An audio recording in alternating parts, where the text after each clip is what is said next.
My name is Charlotte, and I'm 32 years old. I still remember the deafening silence that followed my father's words at his 60th birthday dinner. "You're not worthy," he had shouted, his face red with anger, his finger pointing at me accusingly. In that moment, I felt my heart shatter into a million pieces. Yet somehow I found the strength to stand my ground. What happened next changed our family dynamic forever.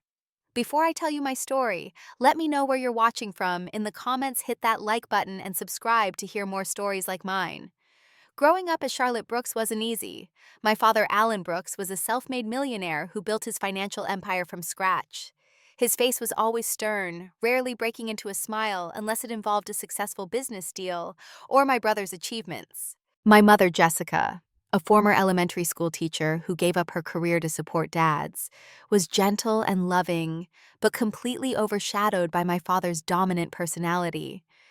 Then there was Thomas, my older brother by 3 years. He was the golden child of the family, excelling at everything he touched. Straight A's in school, captain of the debate team football star, and eventually Harvard Business School graduate. Every milestone in Thomas's life was celebrated with extravagant parties and proud speeches from my father. "This is what success looks like," Dad would say, his hand firmly gripping Thomas's shoulder. For me, things were different. No matter what I achieved, it was never enough for my father. When I won first place in the state art competition at 13, Dad barely looked up from his newspaper. "Art won't pay the bills, Charlotte," he said dismissively. "You should focus on subjects that matter." I still remember my 8th grade science fair.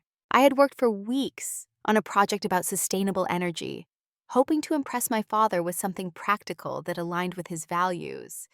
I won second place, and when I showed him my silver medal, he frowned and asked, "Who got first?" When I told him it was Andrea Fisher, he nodded knowingly. The Fishers always raised their children to be winners. My mother would try to soften these blows.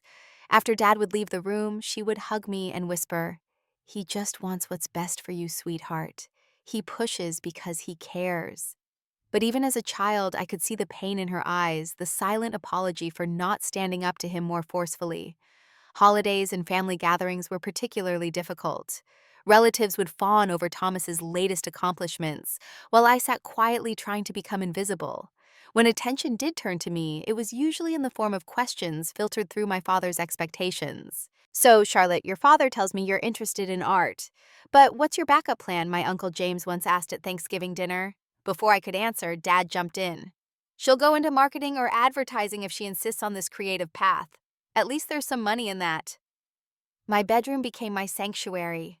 I covered the walls with my artwork and designs, creating the validation I couldn't get downstairs. My mother would sometimes slip in and admire my latest creations, offering gentle encouragement when Dad wasn't around. "You have a gift," she'd say, tracing her fingers over my sketches. "Someday everyone will see that." Then she'd quickly glance at the door as if afraid Dad might overhear her encouraging what he considered a frivolous pursuit. As high school progressed, the gap between Thomas and me in our father's eyes only widened. When Thomas was accepted to Harvard, Dad threw a massive party inviting business associates, friends, and extended family. "My son following in the great Brooks tradition," he announced proudly during a toast. 3 years later, when I got accepted to Rhode Island School of Design with a partial scholarship, there was no party. Dad frowned when I showed him the acceptance letter. "That's going to cost me a fortune for a degree that won't pay you back," he said. "Are you sure you don't want to consider State University's business program? Thomas could help you with the application." Still, I held firm to my dream. Art and design weren't just hobbies for me. They were how I made sense of the world, how I expressed the emotions I couldn't voice in our household. Each dismissal from my father only strengthened my resolve to prove that my path had value too. Mom did take me out for a quiet celebration dinner when Dad was on a business trip. "I'm so proud of you," she said, reaching across the table to squeeze my hand. "You're brave to follow your heart." I saw the conflict in her eyes. Part of her admired my courage, while another part feared what it would cost me in my relationship with my father. She had made her choice years ago, sublimating her own dreams to support my father's vision of success. I was making a different choice, and we both knew it would change everything. My relationship with Thomas was complicated too. He wasn't deliberately cruel like Dad sometimes was, but he absorbed our father's values and expectations. Dad just wants you to be successful, he told me once. Art is fine as a hobby, but you need something solid to fall back on.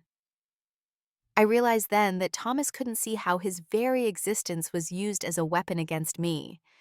Every success he achieved raised the bar I could never quite reach. Every compliment Dad gave him was an implicit criticism of my different path.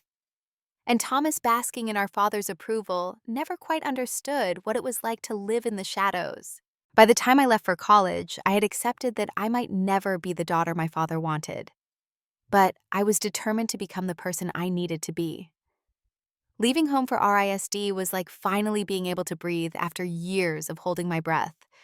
For the first time, I was surrounded by people who valued creativity, who saw art and design not as frivolous pursuits, but as essential ways of interpreting and changing the world. My freshman year was challenging but exhilarating. I threw myself into my studies, often working through the night on projects. My professors noted my dedication. "You work like someone with something to prove." My design fundamentals teacher commented after class one day. She wasn't wrong. Every perfect grade, every successful project was a silent rebuttal to my father's dismissal of my chosen path. Even miles away from home, I was still trying to earn his approval. Phone calls home followed a predictable pattern. Mom would ask about my classes and genuinely listen to my excited descriptions of projects. Dad would get on the line and immediately ask about job prospects and starting salaries for graphic design graduates. "There's always time to transfer to a business program," he'd remind me. "Thomas knows people at Harvard who could help with recommendations." During my sophomore year, I met Maya Johnson in a typography class. She was brilliant, confident, and completely unapologetic about her artistic ambitions. We became fast friends, and she was the first person I ever truly opened up to about my family dynamics.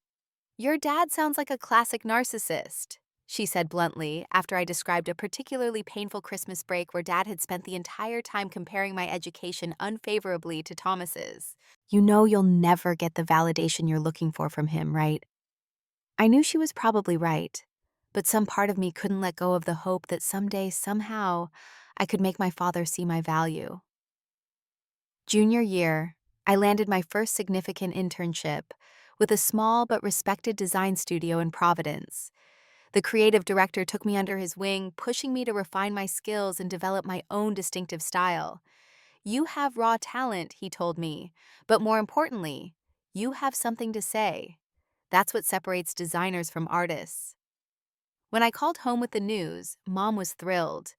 Dad's response was predictable. "Is it paid? What's the starting salary if they hire you full-time?"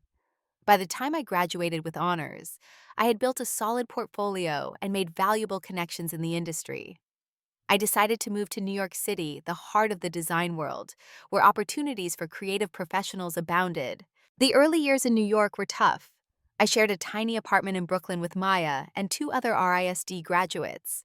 I took freelance jobs that barely covered my share of the rent, while sending out my portfolio to design agencies across the city. Rejection after rejection landed in my inbox. "Not enough experience." "Portfolio shows promise but needs development." "Position filled by another candidate." Each one stung, but I refused to call home and admit defeat. I could already hear my father's voice. "I told you so." 6 months into my New York adventure, I was running out of savings when I got an interview at Anderson Design Group, a boutique agency with a growing reputation for innovative work. Brian Wilson, the creative director, reviewed my portfolio with serious attention. "Your technical skills are solid," he said, flipping through my work. "But what interests me is your perspective. There's an emotional intelligence in your designs that can't be taught." He looked up at me. "We have a junior designer position opening next month. It doesn't pay much to start, but there's room to grow." That job changed everything. Brian became not just my boss, but my mentor. Unlike my father, he saw potential in my different way of thinking. He pushed me to take creative risks, to trust my instincts, and to develop my voice as a designer. "Design isn't just about making things look pretty," he'd say during our feedback sessions. "It's about solving problems in ways that connect with people emotionally. That's your strength, Charlotte. Don't lose sight of it." Under Brian's guidance, I flourished. Within 2 years, I was promoted to senior designer. My work started winning industry awards, and clients began specifically requesting me for their projects. For the first time in my life, I felt valued for exactly who I was. Home visits became less frequent. Each trip back to Connecticut was an exercise in emotional self-defense. Dad would interrogate me about my salary and career advancement, always finding ways to suggest I had made the wrong choice. Thomas just made partner at his firm, he'd announce over dinner. 35 years old and already set for life. Mom would send me supportive texts after these encounters. He talks about your work to his friends, she wrote once. I overheard him showing your website to Uncle James. He's proud in his own way. I wanted to believe her, but the evidence suggested otherwise. Dad never directly asked about my creative accomplishments, never congratulated me on awards or successful campaigns. It was as if acknowledging my success on my own terms would validate a path he had spent years discouraging. Then came the opportunity that would change everything. Luminous, one of the biggest lifestyle brands in the country, was looking to completely rebrand their image for their 20th anniversary. Their marketing director had seen my work on a smaller campaign and reached out to Anderson Design Group specifically requesting me as the lead designer. This was huge, career-making huge, the kind of opportunity designers dream about. Brian called me into his office when the request came through. They want you, Charlotte, he said, unable to hide his excitement. A national campaign with creative control and a budget that makes my eyes water. This is your moment. The project would take months of intensive work, but the payoff would be enormous. Not just financially, but in terms of industry recognition and future opportunities. For the first time, I allowed myself to imagine my father seeing my work on billboards and magazines on television. Would that finally be enough to make him proud? As luck would have it, Dad's 60th birthday was approaching. Mom had been planning a celebration for months, a formal dinner at Le Chateau, the most exclusive restaurant in our hometown. Family friends and Dad's business associates would all be there. After years of dreading family gatherings, I suddenly found myself looking forward to this one. With the Luminous contract freshly signed, I finally had something my father couldn't dismiss. This wasn't just artistic success. This was business success on a scale even he would have to respect. I called Mom to confirm my attendance. I have some exciting news to share at the dinner, I told her, trying to contain my excitement. That's wonderful, sweetheart, she said. Your father will be so happy to have both his children there to celebrate. I spent hours choosing the perfect outfit for the dinner, something professional but creative that represented who I had become. I rehearsed how I would announce my news, practiced keeping my voice steady and confident. After all these years, I was finally bringing something to the table that even Alan Brooks would have to acknowledge as worthy. The night before flying home, Maya helped me prepare. Remember, she said as we shared a bottle of wine in our apartment, you're not doing this for his approval anymore. You're sharing your success because you've earned it regardless of what he thinks. I nodded, but we both knew part of me was still that little girl desperately seeking her father's validation. I know, I said. But just once, I want him to look at me the way he looks at Thomas. The evening of Dad's 60th birthday arrived with picture-perfect weather. Le Chateau was magnificent with its chandeliers casting a warm glow over the private dining room Mom had reserved. A large banner reading, "Happy 60th Birthday, Alan," hung on one wall, and elaborate flower arrangements adorned every surface. I arrived early to help Mom with last-minute preparations. She looked elegant, but tired, the weight of organizing the perfect celebration for my perfectionist father, evident in the tight lines around her eyes. You look beautiful, sweetheart, she said, embracing me. I'm so glad you're here. Guests began arriving at 7. Dad's business partners with their immaculately dressed wives. Cousins, uncles, and aunts I hadn't seen in years. Dad's college friends who still called him Brooks and slapped him on the back with comfortable familiarity. Thomas arrived with his wife Rachel, a corporate attorney he'd met at Harvard. They made a striking couple, both tall and confident, wearing success as comfortably as their designer clothes. Thomas hugged me warmly. The artist has emerged from her studio, he teased. How's the bohemian life treating you? Before I could respond, Dad made his entrance. At 60, Alan Brooks remained an imposing figure, tall and broad-shouldered with only a touch of gray at his temples. He carried himself with the absolute confidence of a man accustomed to being the most important person in any room. Mom hurried to his side, guiding him around to greet each guest. I watched as he shook hands and accepted birthday wishes with practiced charm. When he reached Thomas and Rachel, his face lit up with genuine pleasure. "There's my boy," he exclaimed, pulling Thomas into a bear hug. "And Rachel beautiful as always." He lowered his voice, but not enough that I couldn't hear. "Tell me you two are working on making me a grandfather soon." Finally, he turned to me. His smile remained, but it didn't quite reach his eyes. "Charlotte," he said, giving me a brief formal hug. "You made it. Your mother wasn't sure you could get away from your drawing board." "I wouldn't miss your birthday, Dad," I said, trying to keep my voice light. "I actually have some exciting news to share later." He nodded distractedly, already looking past me to greet Uncle James. "Looking forward to it, sweetheart. We'll catch up over dinner." We were seated at a long table, Dad at the head with Mom to his right and Thomas to his left. I was placed next to Thomas with Rachel on his other side. The rest of the seats were filled with relatives and Dad's closest friends, 20 people in all. The first course arrived a delicate lobster bisque that Mom had specifically requested because it was Dad's favorite. As we ate, conversation flowed around business, politics, and family updates. Thomas spoke about his firm's recent expansion into international markets, earning approving nods from Dad and his business associates. "Brooks Capital is becoming a dynasty," Dad's oldest friend remarked. "You must be so proud, Alan." Dad beamed. "Thomas has exceeded even my expectations," he said. "The Brooks name means something in financial circles now." I felt the familiar ache of invisibility settling over me. For years, I had dreaded these gatherings precisely because of moments like this, when it became painfully clear that in my father's eyes, only Thomas was continuing the family legacy. The main course arrived perfectly cooked filet mignon with truffle mashed potatoes. As the waiter poured more wine, Mom gently directed the conversation my way. "Charlotte has some exciting news to share," she said, giving me an encouraging smile. "Don't you, dear?" All eyes turned to me. I took a deep breath, reminding myself of all I had accomplished. This was my moment. I've recently been selected as the lead designer for Luminous's 20th anniversary rebranding campaign. I said, my voice stronger than I expected.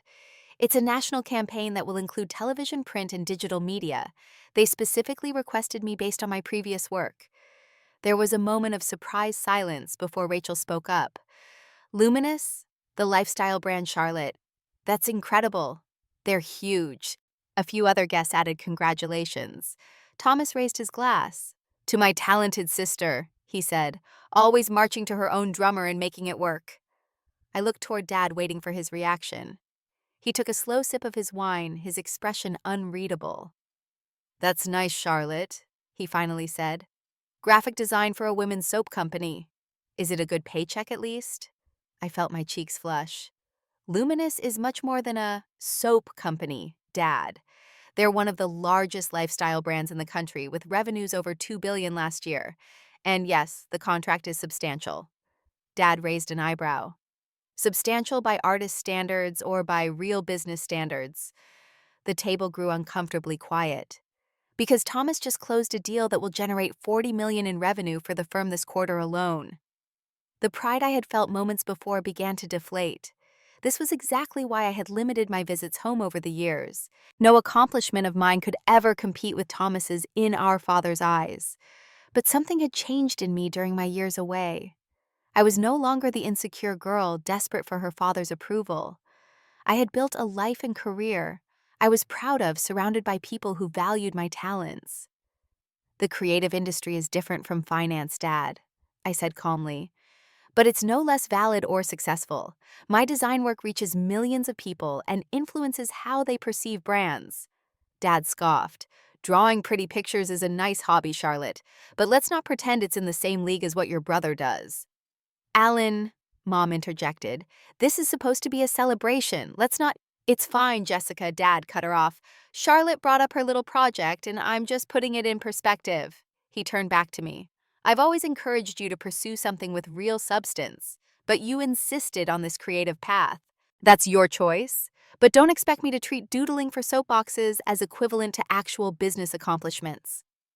The table had gone completely silent now.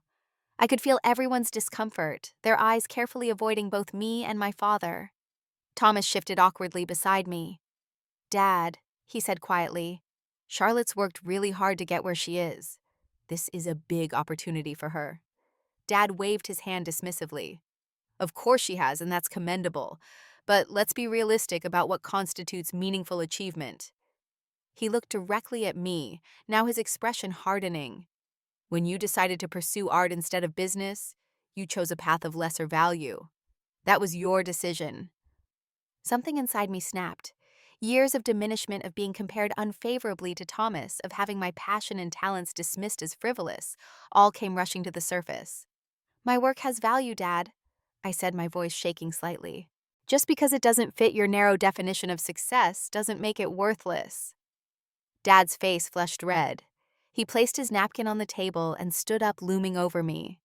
You want to know what has value, Charlotte? Discipline. Hard work toward meaningful goals. Building something that lasts. His voice rose with each word. Not playing with colors and shapes like a child. Your brother understands this. He's created real wealth, real security. I stood too unwilling to be physically dominated by him anymore.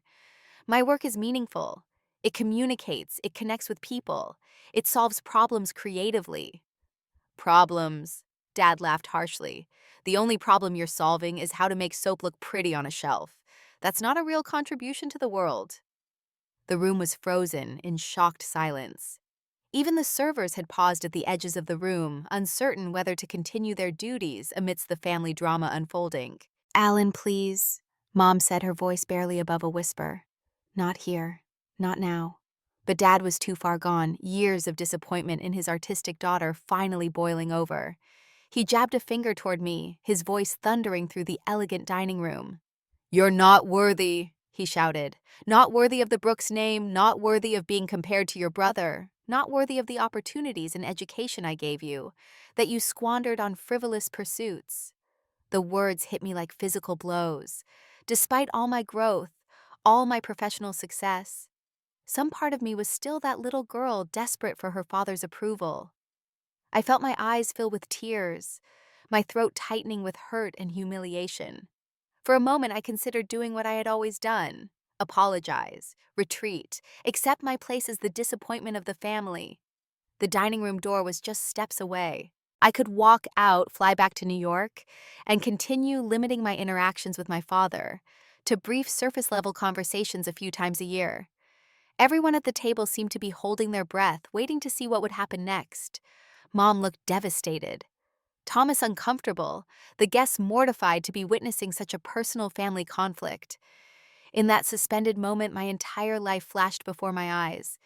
Years of trying to earn love that should have been freely given. Years of diminishing myself to avoid confrontation. Years of accepting the narrative that my passion, my talents, my very way of being in the world was somehow lesser. And suddenly, I was done. The dining room remained silent as I stood there, my father's words hanging in the air between us. You're not worthy. The phrase echoed in my mind, a familiar refrain that had shaped so much of my life, spoken or unspoken. But something was different this time. Perhaps it was hearing those words stated so explicitly in front of so many witnesses. Perhaps it was the culmination of years of professional validation outside my father's shadow. Whatever the cause, I felt a shift within me, like tectonic plates realigning. I had been half turned toward the exit, my body instinctively preparing for retreat, as it had so many times before. But now I pivoted slowly back to face my father. I straightened my spine, lifted my chin, and looked directly into his eyes. For perhaps the first time in my adult life, I didn't flinch away from his disapproval. No, Dad, I said, my voice quiet but firm. You don't get to decide that anymore. The shock on his face was almost worth the years of pain. Alan Brooks wasn't accustomed to being contradicted, especially not by the daughter he had successfully intimidated for decades. What did you say to me? He demanded, his face reddening further. I took a deep breath. I said you don't get to decide my worth anymore. You never should have had that power in the first place. I glanced around the table, taking in the stunned expressions of our family members and my father's friends. Some looked uncomfortable. Others seemed oddly relieved, as if a long overdue confrontation was finally happening. For 32 years, I've measured myself against your impossible standards. I continued, my voice growing stronger. I've tried to earn the love and approval that should have been my birthright. I've watched you celebrate Thomas's every achievement while dismissing mine, not because what I accomplished wasn't valuable, but because you couldn't understand or control it. Thomas shifted uncomfortably beside me, but I wasn't angry with him. This wasn't his fault. Charlotte, this isn't the time or place, Dad said, his voice lowered but still hard. Actually, it's exactly the time and place, I replied. You made it so when you chose to publicly declare me unworthy in front of everyone who matters to us. I turned slightly to address the entire table. 2 weeks ago, I received the Parsons Award for Innovation in Design. It's the highest honor in my industry, given to only one designer each year. Previous recipients include some of the most influential creative minds of the last century. Murmurs of impressed recognition rippled around the table. The Parsons Award was prestigious enough that even those outside the design world had heard of it. I didn't tell any of you, I continued, because after 32 years of having my accomplishments diminished, I'd stopped sharing the things that mattered to me with this family. I turned back to my father. That ends today. Dad's expression had changed from anger to something more complex. Confusion, perhaps, or the first glimmerings of doubt. The Luminous campaign isn't just some little project, Dad. It's a multi-million-dollar rebranding that will shape how one of America's most recognized companies presents itself for years to come. They chose me out of every designer in New York because my work connects with people in ways that transform how they see brands. I took another breath, centering myself. But even if none of that were true, even if I were struggling to make ends meet as a street artist, it wouldn't change my fundamental worth as a person, as your daughter. Mom was crying silently now, tears streaming down her face. I caught her eye and saw something I hadn't seen before: pride. I used to think if I just achieved enough, if I just became successful enough on my own terms, you'd finally see me, I said to my father, my voice softening slightly. I wanted so badly for you to be proud of me, to validate my choices and my path. I've spent my entire adult life trying to prove you wrong about me. I shook my head, a sad smile touching my lips. But I realize now that was never going to happen, because the problem isn't my worth. It's your inability to value anything that doesn't fit your narrow vision of success. Dad's mouth opened and closed, but for once, the man who always had an answer seemed at a loss for words. I love what I do, I continued. I'm good at it. I've built a career that challenges and fulfills me. I have colleagues who respect me and clients who value my creativity. I've created financial security doing work that matters to me. By any reasonable measure, I'm successful. I looked around the table again, making eye contact with various family members. Some of you have known me my entire life. You've watched me grow from a sensitive, creative child into the woman I am today. I've always been exactly who I am. The only failure here is my father's refusal to see and accept that. Dad had sunk back into his chair, his expression unreadable. The table remained silent, the tension almost palpable. I came here tonight hoping once again that my latest achievement would finally be enough, I admitted. That's on me. I should have learned by now that nothing I do will ever be enough for you, Dad, because you decided long ago that the path I chose wasn't worthy of respect. I picked up my purse from the back of my chair. So I'm done trying to earn your approval. I'm done diminishing myself and my accomplishments to make you comfortable. I'm done accepting the story that I'm somehow less valuable because I chose creativity over corporate life. I straightened my shoulders, feeling lighter than I had in years. I am worthy. I've always been worthy. And I don't need your permission or validation to know that anymore. With those words, I turned to my mother. Mom, I love you. I'll call you tomorrow. Then to Thomas. I'm proud of you and your success, and I wish you'd feel the same about mine. I looked once more at my father, who seemed somehow smaller than he had minutes before. Happy birthday, Dad. I hope someday you can expand your vision of success enough to include the daughter you actually have, not the one you wished for. Then I walked out of the dining room head high, leaving stunned silence in my wake.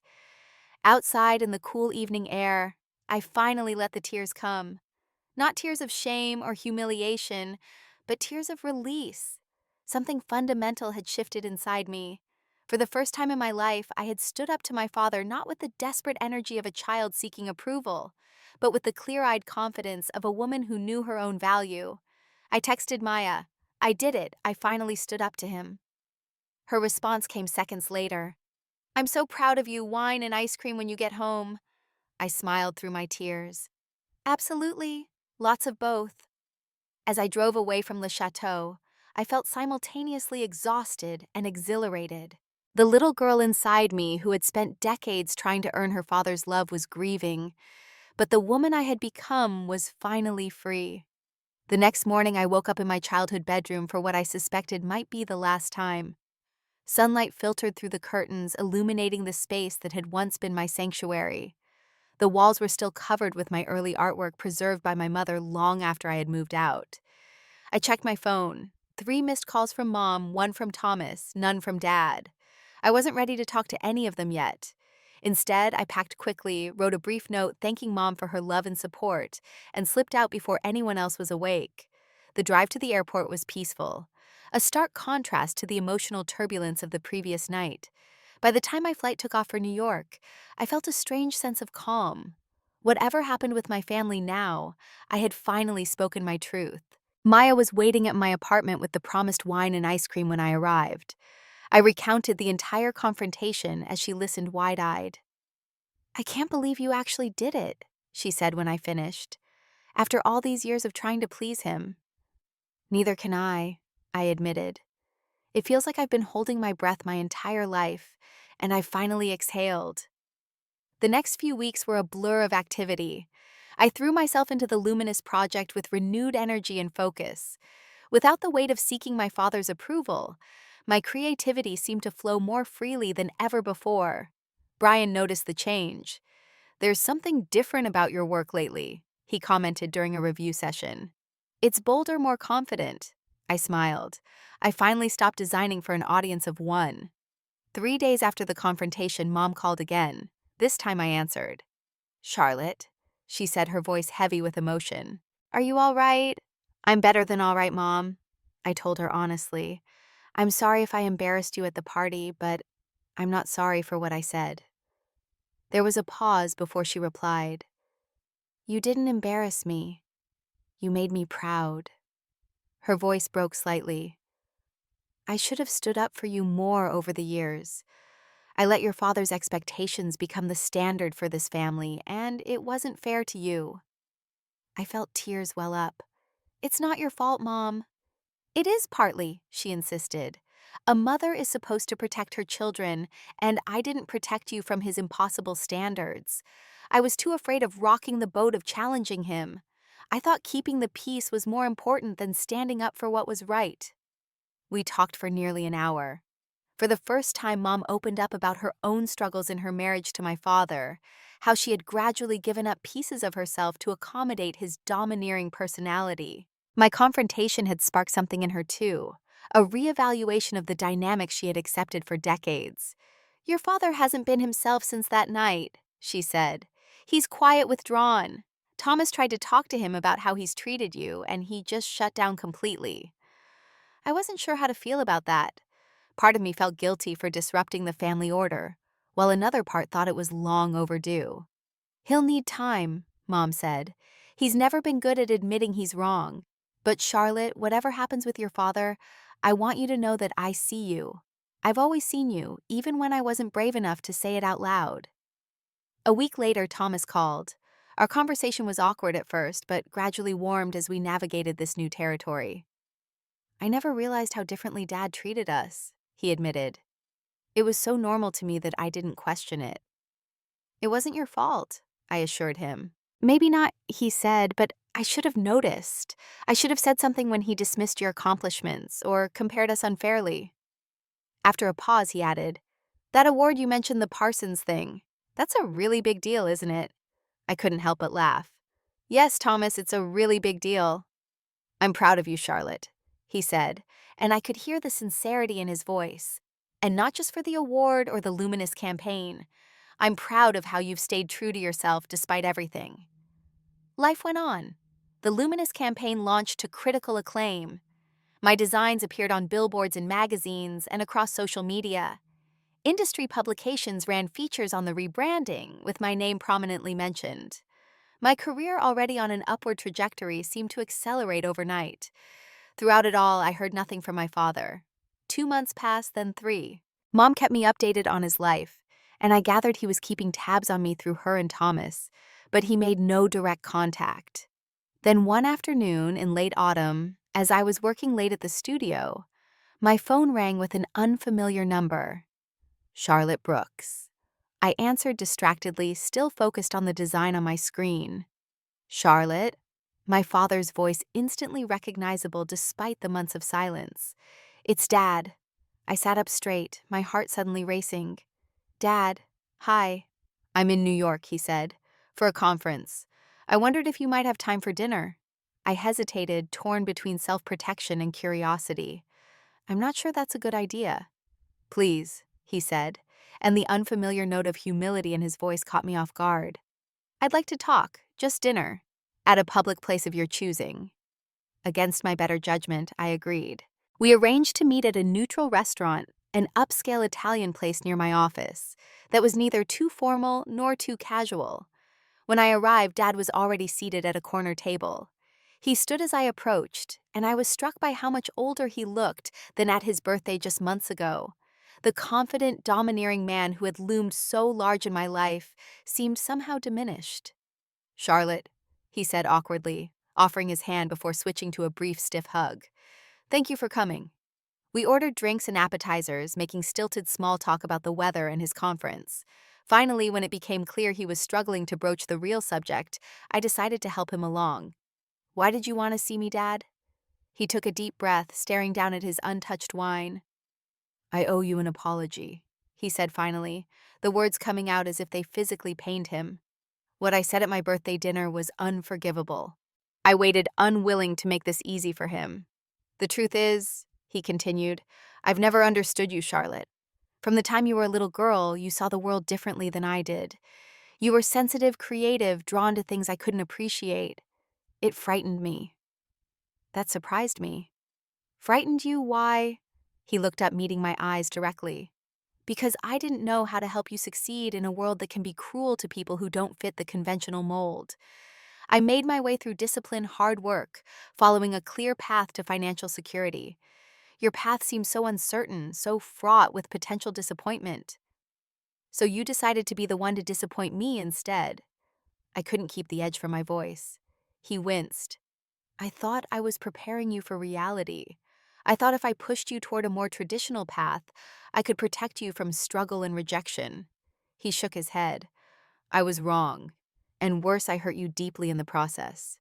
The waiter arrived with our appetizers, providing a momentary reprieve from the intensity of the conversation. When he left, Dad continued. After you left that night, Thomas confronted me. He said some hard truths that I needed to hear. Then your mother... He paused, a flicker of something like respect crossing his face. Your mother told me that if I couldn't find a way to accept and value you for who you actually are, I would lose you forever. And that she wasn't sure she wanted to spend her remaining years with a man who could reject his own daughter for the crime of being herself. I was stunned. Mom had never stood up to Dad so directly before. It made me look at myself hard, he admitted. The kind of father I've been, the kind of husband. The values I've been so certain were the only ones that mattered. He gestured to a small shopping bag beside his chair that I hadn't noticed before. I've been following your career more closely. Your mother sends me articles and pictures. He reached into the bag and pulled out a magazine with the luminous campaign featured on the cover. This is extraordinary work, Charlotte. I may not understand all the technical aspects of what you do, but even I can see the impact. He placed several more magazines on the table, all featuring my designs. I've been trying to educate myself about your industry, about what constitutes excellence in design. I've learned that the Parsons Award is roughly equivalent to an Oscar in your field. He looked up at me. Why didn't you ever tell us about that? Would it have mattered? I asked honestly. Dad was quiet for a moment. It should have, he finally said. And that's on me, not you. We talked through dinner, really talked perhaps for the first time in our lives. Dad asked questions about my work. Genuine questions, without the dismissive edge that had always characterized his interest in my career. I found myself explaining concepts of design, the psychology of visual communication, the business aspects of creative work. "You've built something remarkable," he said as we finished our meal. "Completely different from anything I could have imagined for you, but remarkable nonetheless." "Thank you," I said, surprised by how much his words still affected me, despite my newfound independence. As we prepared to leave, Dad hesitated. "I don't expect one dinner to make up for decades of getting it wrong," he said, "but I hope it might be a start. I'd like to try to be a better father to you, Charlotte, if you'll give me that chance." I studied him, this man who had shaped so much of my life with his approval and disapproval. "I'd like that," I said carefully. "But it has to be real, Dad. I won't go back to diminishing myself or my choices to make you comfortable." "I wouldn't want you to," he said, and I thought I glimpsed a flash of the pride I'd sought for so long. "The woman you've become, the one who stood up to me that night, who's built this impressive career on her own terms. That's a daughter any father should be proud of." We walked out together into the crisp New York evening. Our relationship wasn't magically healed, of course.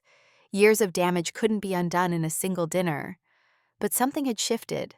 A door had opened that had been firmly closed for most of my life.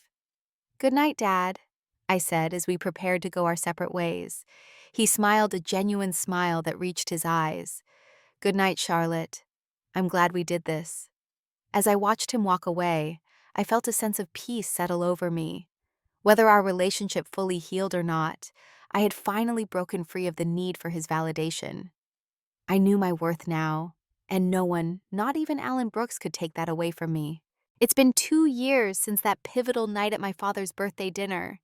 2 years since I finally stood in my truth and refused to accept the narrative that I wasn't worthy. Looking back, I can see how that moment changed everything, not just for me, but for my entire family. Mom found her voice after decades of silence. She and Dad attended couples counseling, working through years of imbalance in their relationship.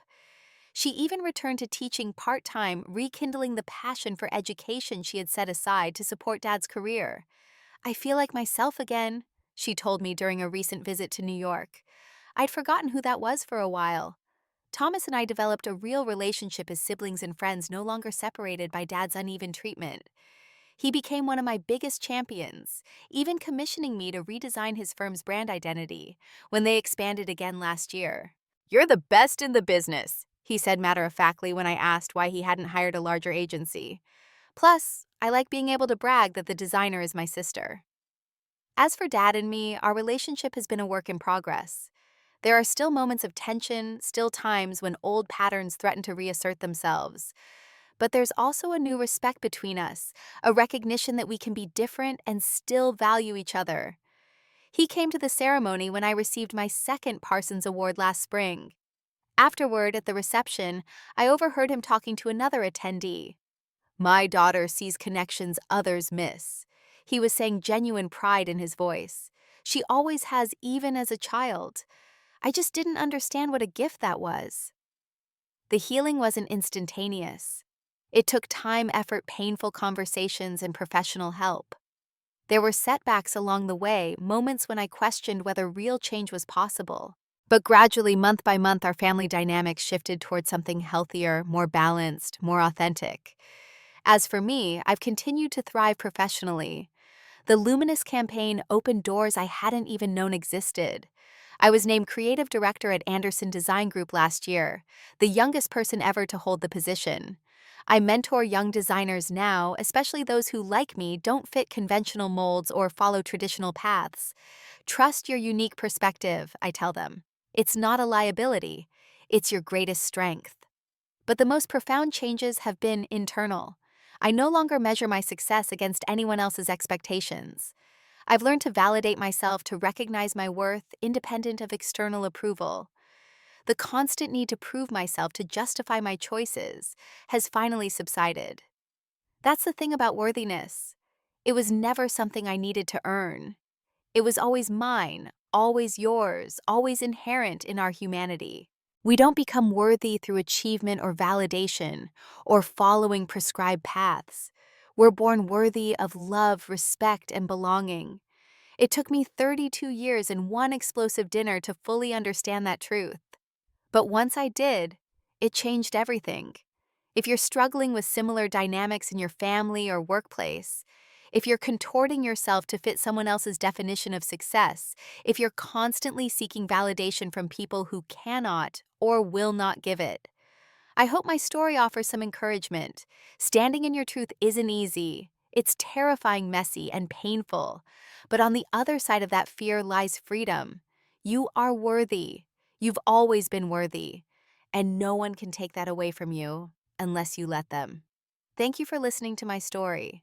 If you've ever had to stand up for yourself against someone who couldn't see your value, I'd love to hear about it in the comments.